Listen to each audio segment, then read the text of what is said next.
இன்றைக்கி Kundrathur main road குமணஞ்சாவடியில் இருக்க Sathya cafe vegetarian ரெஸ்டாரண்ட்டுக்கு வந்திருக்கோம். இந்த ரெஸ்டாரண்ட்டோட சீட்டிங் கெப்பாசிட்டி, ஆம்பியன்ஸ் எல்லாமே அவ்வளோ சூப்பராக இருந்துச்சு. லைட்டிங் எஃபெக்ட்லாம் போட்டு சூப்பராக இருந்துச்சு. இங்கே நம்ம ஆர்டர் பண்ணது ஒரு வெஜ் மீல்ஸ், அதோட ரிவ்யூவை பார்க்கலாம். அவங்க கொடுத்த ரைஸோட குவான்டிட்டி வந்து தாராளமாக ஒருத்தருக்கு போதுமான அளவுக்கு இருந்துச்சு. ஃபஸ்ட்டு கத்திரிக்காய் சாம்பார் ஊற்றி ட்ரை பண்ணி பார்த்தோம். கத்திரிக்காய் சாம்பாரோட டேஸ்ட் நல்லா இருந்துச்சு. அவங்க கொடுத்த சாம்பாரோட குவான்டிட்டி தாராளமாக 2 பேருக்கு சாப்பிட்ற அளவுக்கு இருந்துச்சு. வாழைக்காய் வறுவல் இருந்துச்சு, அப்பளம் இதெல்லாம் வச்சு சாப்பிட்றதுக்கு டேஸ்ட் இன்னும் நல்லா இருந்துச்சு. யூஸ்வலாக சாம்பார்னால் ஒரு மீடியமான காரத்தில் இருக்கும். இங்கே வந்து காரம் கொஞ்சம் ஜாஸ்தியாக இருந்தாலும் அந்த சாம்பாரில் போடுற அந்த மசாலா ஸ்பைசஸ்லாம் ஆட் ஆகி சாப்பிட்றதுக்கு இன்னும் நல்லா இருந்துச்சு.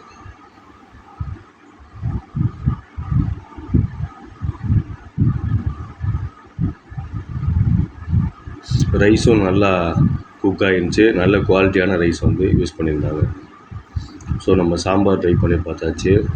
அதுக்கடுத்து பொடலங்காய் கூட்டு போட்டு சாப்பிட்டு பார்த்தோம். அதோட டேஸ்ட் நல்லா இருந்துச்சு. அந்த கூட்டோட ஃப்ளேவர்ஸ்லாம் அவ்வளோ சூப்பராக இருந்துச்சு. நல்லா அது குக் ஆகிருந்துச்சி. இந்த வாழைக்காய் வறுவலும் அப்பளம் கூட வச்சு சாப்பிட்றதுக்கு டேஸ்ட்டு வேறு லெவலில் இருந்துச்சு.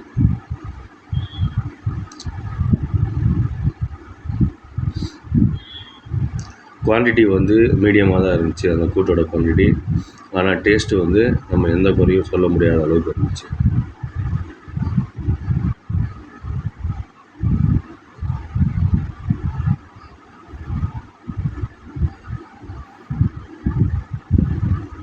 அந்த கூட்டு ட்ரை பண்ணி பார்த்தாச்சு. அதுக்கடுத்து நம்ம ட்ரை பண்ணி பார்க்க போகிறது வந்து வத்த குழம்பு. இந்த வத்த குழம்போட டேஸ்ட்டு வந்து அவ்வளோ சூப்பராக இருந்துச்சு. இதில் கத்திரிக்காய் ஆட் பண்ணியிருந்தாங்க, கோவக்காய் ஆட் பண்ணியிருந்தாங்க. ஒரு 5 ஸ்டார் ஹோட்டலில் சாப்பிட்ட அளவுக்கு அந்த டேஸ்ட் அவ்வளோ சூப்பராக இருந்துச்சு. நல்ல குவாலிட்டியாகவும் பண்ணியிருந்தாங்க. டேஸ்ட்டும் அவ்வளோ சூப்பராக இருந்துச்சு. நீங்கள் இந்த வத்த குழம்பு ட்ரை பண்ணி பார்த்தீங்கன்னா கண்டிப்பாக உங்கள் எல்லாருக்கும் பிடிக்கும். இந்த அப்பளம் கூடவும் இந்த வாழைக்காய் வறுவல் கூட வச்சு சாப்பிட்றதுக்கு டேஸ்ட் இன்னும் வேறு லெவலில் இருந்துச்சு. அவங்க கொடுத்த வத்த குழம்போட குவான்டிட்டியும் தாராளமாக 2 பேருக்கு ஊற்றி சாப்பிட்லாம், அந்தளவுக்கு ஒரு குவான்டிட்டி கொடுத்துருந்தாங்க.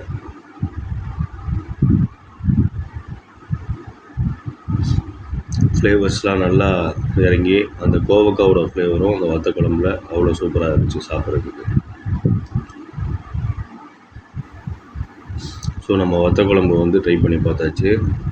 ஃபைனலாக நம்ம ட்ரை பண்ணி பார்க்க போகிறது வந்து ரசம்.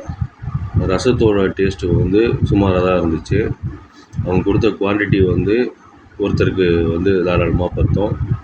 இந்த அப்பளம் கூடவும் வாழைக்காய் வறுவல் கூட வச்சு சாப்பிட்டு பார்த்தோம். ஸோ இந்த லொக்கேஷனுக்கு யாராவது இந்த ரெஸ்டாரண்ட்டை சாப்பிட்ருந்தீங்கன்னா கமெண்ட் செக்ஷனில் கமெண்ட் பண்ணுங்கள். இந்த வீடியோ உங்களுக்கு பிடிச்சிருந்தா லைக் பண்ணுங்கள், ஷேர் பண்ணுங்கள், சப்ஸ்கிரைப் பண்ணுங்கள். மறக்காமல் பெல் ஐக்கானையும் ப்ரெஸ் பண்ணுங்கள். அப்போ தான் உங்களுக்கு நோட்டிஃபிகேஷனில் நம்ம போடுற வீடியோஸ் எல்லாம் ரெகுலராக கிடைக்கும். இந்த வீடியோ பார்த்த அனைவருக்கும் நன்றி. Thank you very much. பாய்.